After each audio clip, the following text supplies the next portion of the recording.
Obo was always a quiet boy, not like the other children in his neighborhood. While they played and laughed in the open fields or chased each other through the village streets, Obo preferred to be alone, wandering in places others avoided. From a young age, he had a strange fascination with death. The sight of funerals and graves didn't scare him like it did others.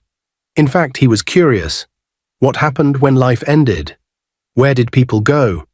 This curiosity only grew as Obo got older. By the time Obo was 16, his fascination had turned into something darker. He often visited the cemetery, spending hours there, watching as people came to bury their loved ones. He didn't mourn with them, he simply watched, observing the stillness that surrounded death. It was as if the silence of the grave called to him, pulling him closer each time. One day, Obo heard about a job opening at the local morgue. It wasn't a place most people wanted to work, but for Obo, it seemed perfect. He applied, got the job, and soon found himself spending more time with the dead than the living. Working at the morgue was everything Obo had imagined. The cold, quiet rooms where the dead were kept felt like home to him. He moved bodies, cleaned the floors, and made sure everything was in order.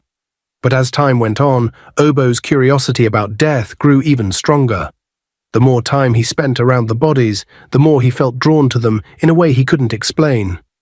One night, after everyone else had gone home, Obo found himself alone in the morgue. There was a new body, a young woman who had died in a tragic accident. Her lifeless form lay on the steel table, covered with a white sheet. Obo stared at her for what felt like hours, unable to move. Without thinking, he reached out and touched her cold hand. The feel of her skin under his fingers sent a strange thrill through him. Obo pulled back, his heart racing. He knew what he was feeling wasn't normal, but he couldn't stop himself. The next thing he knew, he was lying down next to the body, closing his eyes and letting the coldness of her still form wash over him. It was as if he had found peace. That night, Obo slept beside the body, and when he woke up, he felt something he hadn't felt before. A sense of belonging. After that night, Obo's strange behavior became a secret part of his life. He couldn't stop thinking about what he had done. It wasn't long before he repeated it with other bodies that came into the morgue. Each time, he waited until everyone had left. Then he would lie down next to the body, feeling the cold stillness, the closeness of death. But Obo didn't keep his secret to himself for long. He had a close friend named Kofi who shared his strange fascination with death. Kofi had always been a bit of an outsider, just like Obo. They had grown up together, and Kofi knew about Obo's interest in the cemetery and funerals. One day, Obo decided to tell him the full truth. "Kofi," Obo whispered as they sat together one evening, far from where anyone could hear them. "There's something I've been doing. Something I haven't told anyone." Kofi's eyes lit up with curiosity. "What is it?" Obo hesitated, but then he told him everything. He told Kofi about the nights he had spent at the morgue, lying next to the bodies. To his surprise, Kofi didn't look shocked. Instead, he nodded slowly, as if he understood. "I've always wanted to be close to death, too," Kofi admitted. "There's something about it. Something that draws me in." From that moment on, Obo and Kofi shared their secret. Obo invited Kofi to join him at the morgue one night, and Kofi agreed. They were bound by their strange obsession, and together they planned to do what Obo had been doing alone for so long. The night Kofi joined Obo at the morgue, the air was thick with anticipation. The two boys snuck into the building after hours, their hearts pounding with excitement and fear. Two new bodies had arrived earlier that day. One was an elderly man, the other a young woman who had died in childbirth. They lay side by side on cold steel tables, covered by white sheets. Obo and Kofi stood in the dimly lit room, staring at the bodies in silence. Then, without a word, Obo moved toward the young woman's body. He pulled back the sheet, revealing her still form. Kofi followed his lead, doing the same with the elderly man. For a moment, neither of them moved. Then, as if in a trance, they both lay down next to the bodies, feeling the cold, lifeless flesh against their skin. The stillness of the room was suffocating, but neither of them felt fear. Instead, they felt a strange connection, as if they were part of something larger than themselves. But as the night wore on, their actions grew more disturbing. The line between curiosity and madness blurred, and what had started as simple fascination turned into something darker. The boys did things to the bodies that they would never speak of again, things that made them question their own humanity. Despite his strange fascination with death, Obo was still a teenage boy, and like any boy, he could fall in love. That's exactly what happened when he saw Yemi for the first time. She was everything Obo wasn't. Bright, full of life, always surrounded by friends. From the moment he saw her, he knew he wanted to be with her. For weeks, Obo watched Yemi from a distance, never having the courage to talk to her. He admired her kindness, her laugh, and the way she seemed to light up every room she entered. But Obo didn't know how to approach someone like her. She was popular, and he was the strange, quiet boy who worked at the morgue. One day, Obo finally decided to approach her. He saw her sitting alone under a tree, reading a book, and he knew this was his chance. His heart pounded as he walked over to her. "Yemi," he said quietly, "I've been wanting to talk to you for a long time." Looked up from her book and smiled. "Hi, Obo, what's up?" Obo hesitated, then took a deep breath. "I like you, Yemi. I've liked you for a while now, and I was wondering if you'd like to go out with me." Smile faded. She looked uncomfortable. "Obo, that's really sweet, but I'm not looking for a relationship right now. I'm sorry." Obo felt his heart sink. He forced a smile and nodded. "It's okay. I understand." But he didn't understand. He couldn't understand why she didn't feel the same way. As he walked away, the rejection gnawed at him, fueling his obsession even more.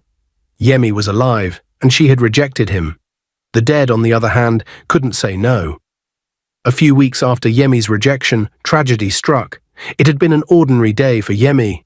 The sun was shining, and the gentle breeze of the afternoon swept through the small house where she lived with her family. After finishing her classes for the day, she returned home, humming a soft tune as she set about her chores. Yemi enjoyed helping her mother keep the house tidy, and today was no different. She began by dusting the shelves and sweeping the floor, moving from room to room with a calm, easy rhythm. As she worked, her mind wandered to her future, her dreams, her friends, and even the boy from school, Obo, who had asked her out not too long ago. She had thought about him since then, wondering if she had been too quick to reject him. He seemed nice, if a bit quiet. But she had more important things on her mind. School, her family, her plans for the future. After cleaning for nearly an hour, Yemi moved to the kitchen to help her mother prepare dinner. She was in the middle of wiping down the countertops when she suddenly felt a strange dizziness. The world around her began to spin, and her vision blurred.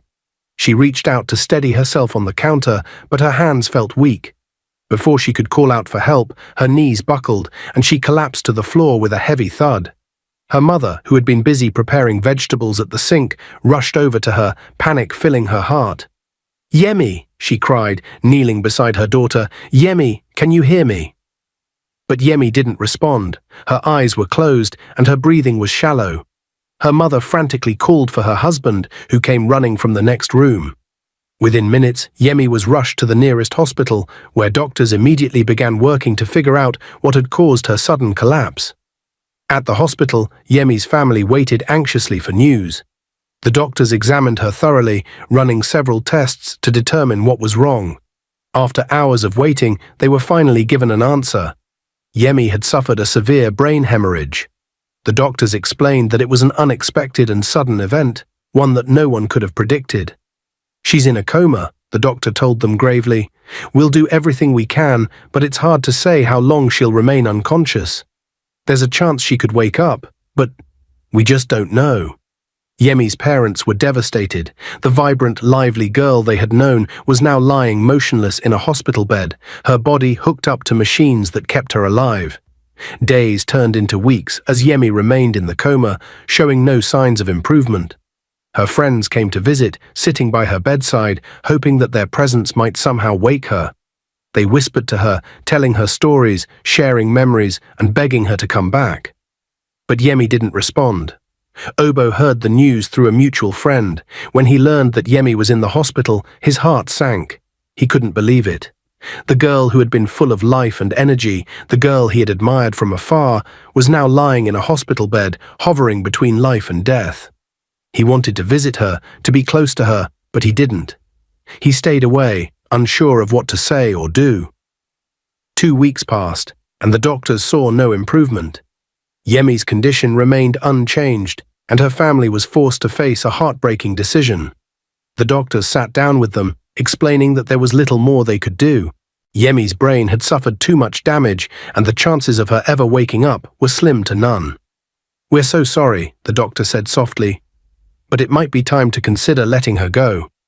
With heavy hearts, Yemi's parents made the painful decision to remove her from life support.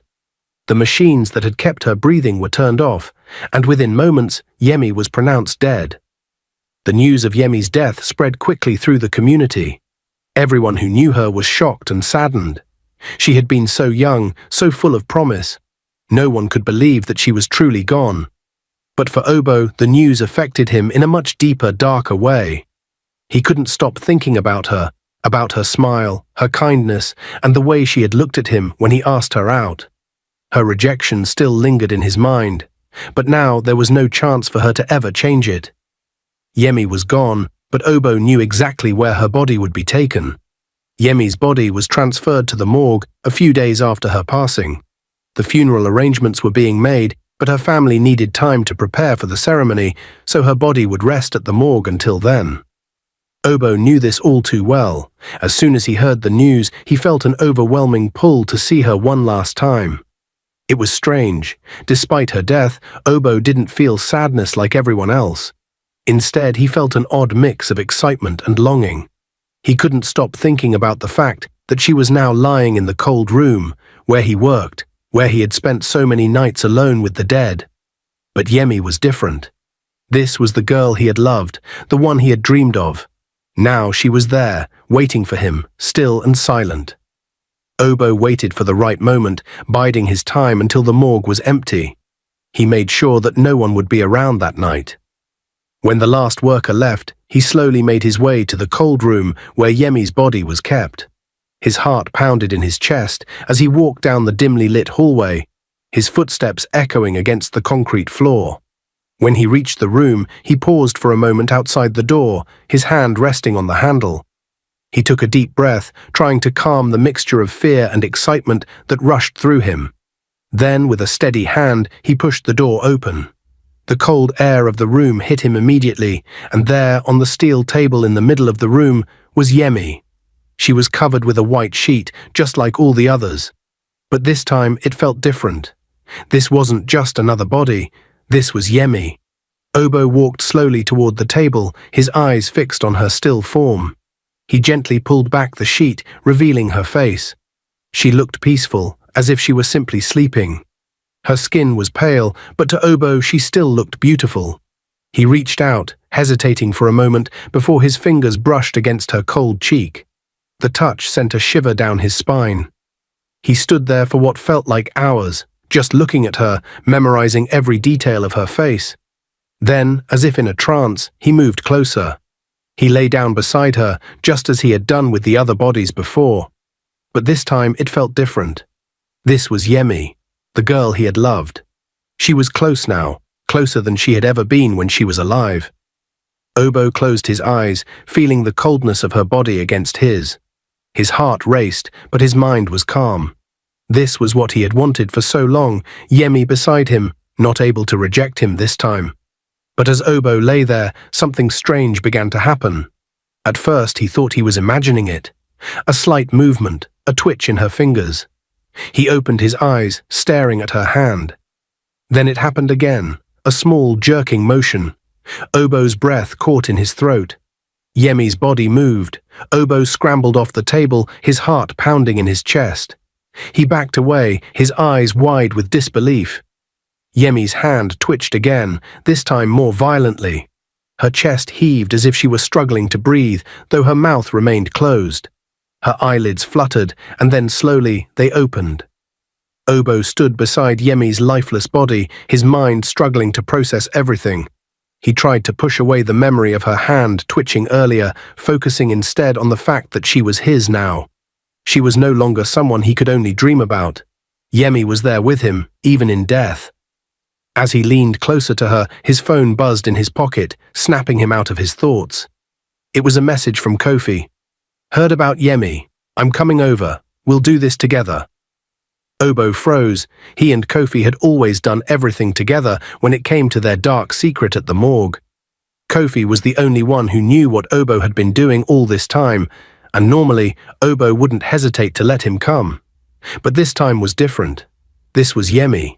She wasn't just another corpse. She had been the girl he loved, and he wasn't going to share her. Obo stepped outside the cold room to call Kofi. The night air felt heavy as he tried to steady his breath. He told Kofi not to come, that he wouldn't let him touch Yemi. Kofi didn't understand why Obo was suddenly acting differently. They had shared this dark obsession for years, and now Obo wanted to keep Yemi all to himself. The conversation grew tense, with Kofi reminding Obo that Yemi was dead and that they had always shared every body before. But Obo stood firm, telling Kofi that Yemi was his, and he wouldn't let him near her. After a brief cold exchange, Kofi hung up, frustrated. Obo stood there for a moment, his hands shaking. He couldn't let anyone else near Yemi, especially not Kofi. She was different. He was convinced of that. He felt an odd sense of possession, mixed with the memory of his unrequited love for her when she was alive. He took a deep breath, pocketed his phone, and headed back into the cold room to be with Yemi again. But when he opened the door, something was wrong. The steel table was empty. The white sheet that had covered her body was crumpled on the floor. Obo's heart raced. Yemi was gone. His mind struggled to make sense of what he was seeing. He had only been outside for a few minutes. No one else had come in.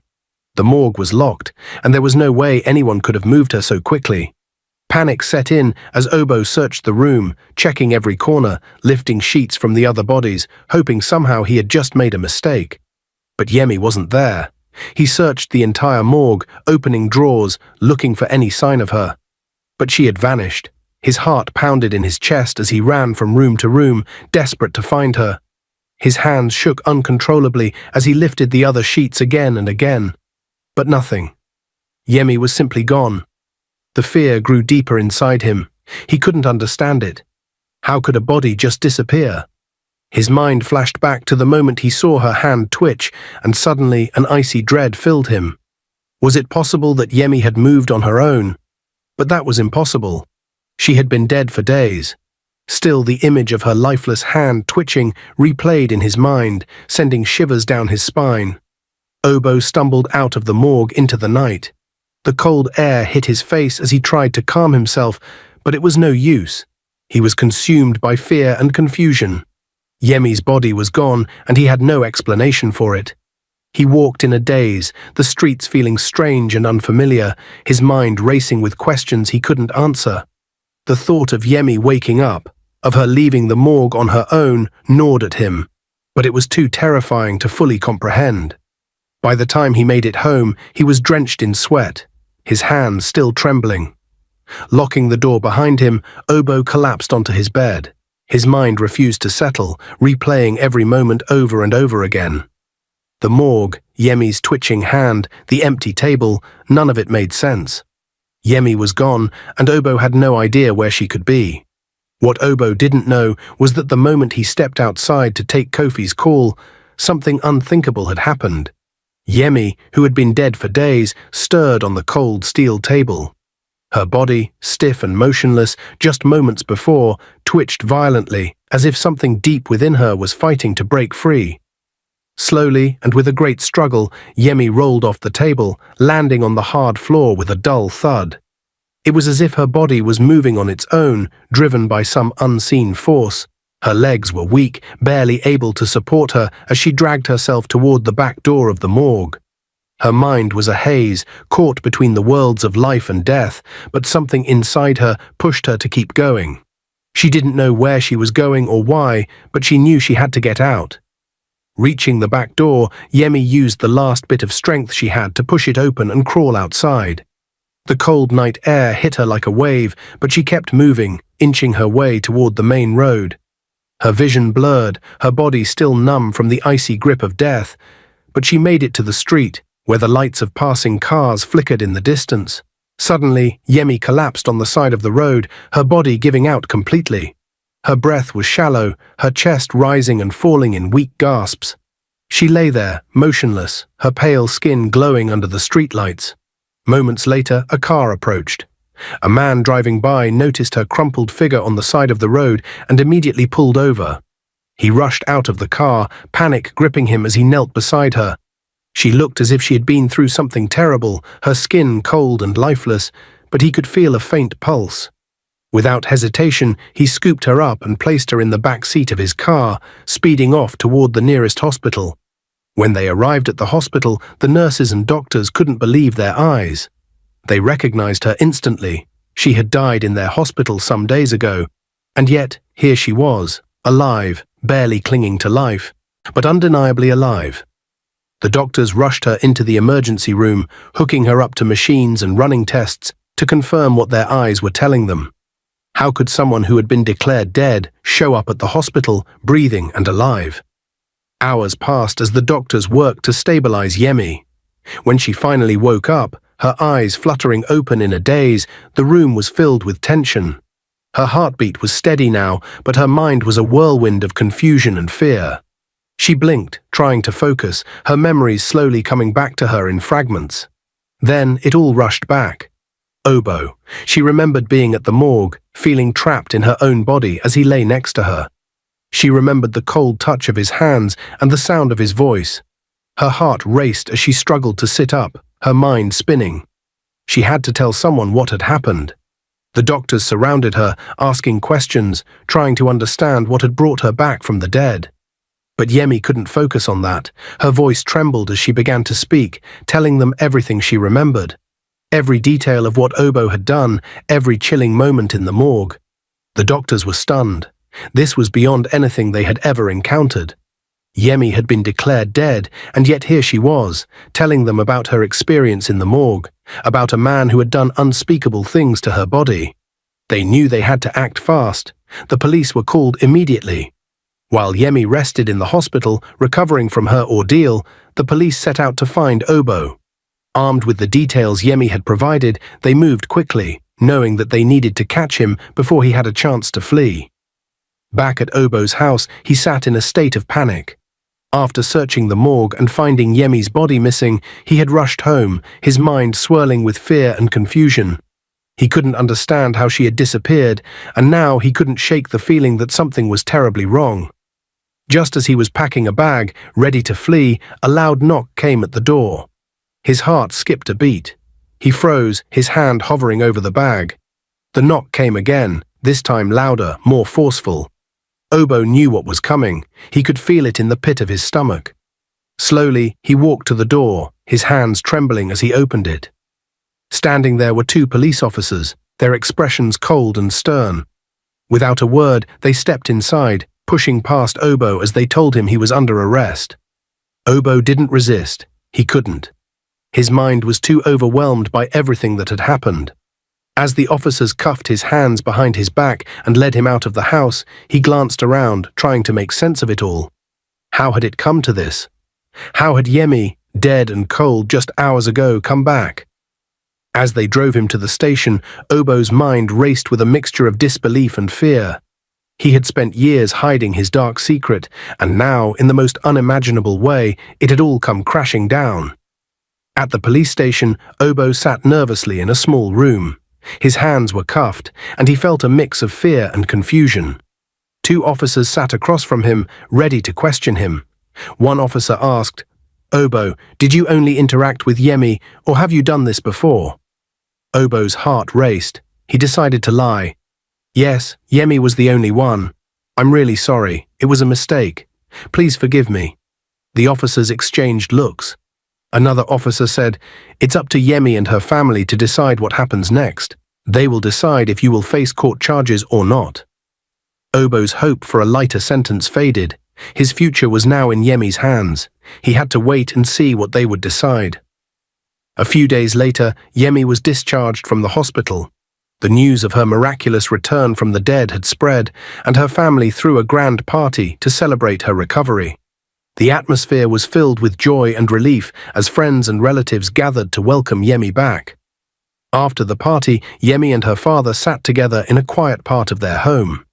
Yemi's father, a kind man with thoughtful eyes, looked at her with concern. "Dad, I need to talk to you about something important," Yemi began. Her voice was calm but filled with emotion. "I've been thinking a lot about Obo." Her father raised an eyebrow. "What about him?" Yemi took a deep breath. "If it weren't for Obo, I wouldn't be alive today. I know it's hard to understand, but he did something terrible because he was lost. I believe we should go to the police and ask them to release him." Her father was so surprised. "You want to forgive him after what he did to you?" Yemi nodded. "Yes. I know it's difficult, but I believe he needs help more than punishment. If we ask the police to let him go, maybe he can change his life." Her father pondered her words. He understood the pain Yemi had suffered and the miraculous nature of her recovery. Though it was a lot to consider, he could see the sincerity in Yemi's eyes. After a moment of thought, he agreed to support her decision. The next day, Yemi's father contacted the police, explaining Yemi's wishes. He asked them to release Obo from custody, emphasizing that Yemi had forgiven him and wanted to help him rather than see him punished. The police were surprised by the request, but respected Yemi's decision. They released Obo from custody, and he was soon on his way back to Yemi's home. When Obo arrived at Yemi's house, he was filled with a mix of dread and hope. He approached the door, his heart racing. Yemi and her father were waiting for him, and as he stepped inside, he could see the kindness in their eyes. "Yemi," Obo said, his voice trembling, "I'm so sorry for everything I've done. I never meant for any of this to happen. I was lost, and I've realized how wrong I was." Yemi looked at him calmly. "I forgive you, Obo. I understand that you were struggling, and I hope that you can find a way to change your life. It's not just about the past, it's about what you do from now on." Obo felt a wave of relief wash over him. The guilt and fear that had weighed on him were lifted. He thanked Yemi and her father for their mercy, promising that he would seek help and try to change his life. The extraordinary events of the past weeks had changed everything for Obo. As he walked away from Yemi's home, he vowed to honor the second chance he had been given by working to change his life for the better. Kofi's nights were filled with terror. Ever since Yemi's miraculous return, he had been haunted by restless dreams of ghostly figures. Each night, the shadows seemed to come alive, whispering and reaching out to him. The ghostly visions tormented him, and he could no longer sleep peacefully. Exhausted and desperate, Kofi knew he had to do something. He decided to go to Obo's house, hoping to talk to him about their dark past. Kofi believed that confessing might bring him some relief. As he walked to Obo's home, his mind raced with fear and guilt. When Kofi arrived, he found Obo sitting in his living room. "Obo," Kofi said urgently, "I can't take it anymore. I need to confess everything we did. I can't keep these nightmares to myself." Obo, who had just settled back into his life after being released, was startled by Kofi's plea. He was afraid that their secrets would come out and that they would face serious consequences. "No, Kofi," he said firmly. "You can't confess. I told the police Yemi was the only one. If you confess, they'll arrest us both. We'll be locked away forever." Kofi was resolute. "I can't live with this anymore. I need to tell the truth." Seeing Kofi's determination, Obo panicked. He could not afford to let their secret be exposed.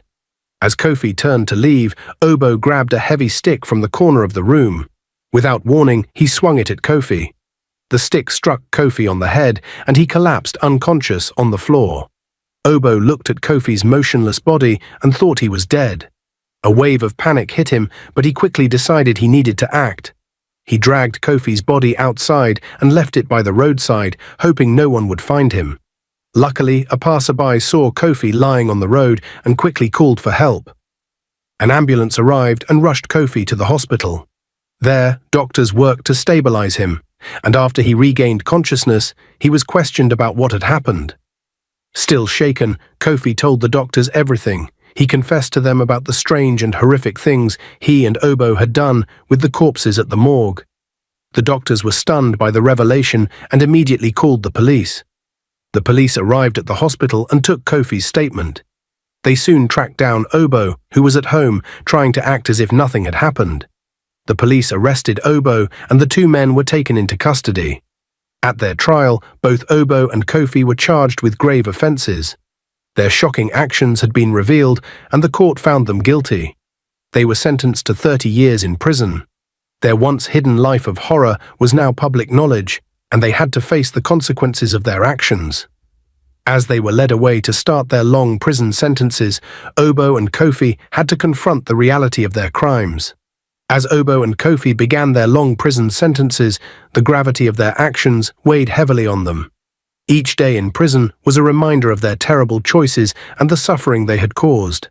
In the end, their story serves as a powerful reminder to live with integrity and respect for others. The choices we make in moments of weakness can define our lives and impact those around us in ways we might never fully understand. It is crucial to confront our desires with honesty and to seek help when we are overwhelmed, rather than letting them lead us down a path of irreversible harm.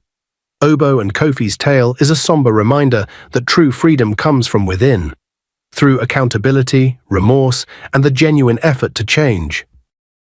Dear viewers, what lessons did you take away from this dramatic tale? We'd love to hear your thoughts in the comments below. If you enjoyed the story, give us a thumbs up, share it with friends, and hit that subscribe button. Don't forget to turn on notifications so you never miss out on our latest updates. Thanks for watching and stay blessed.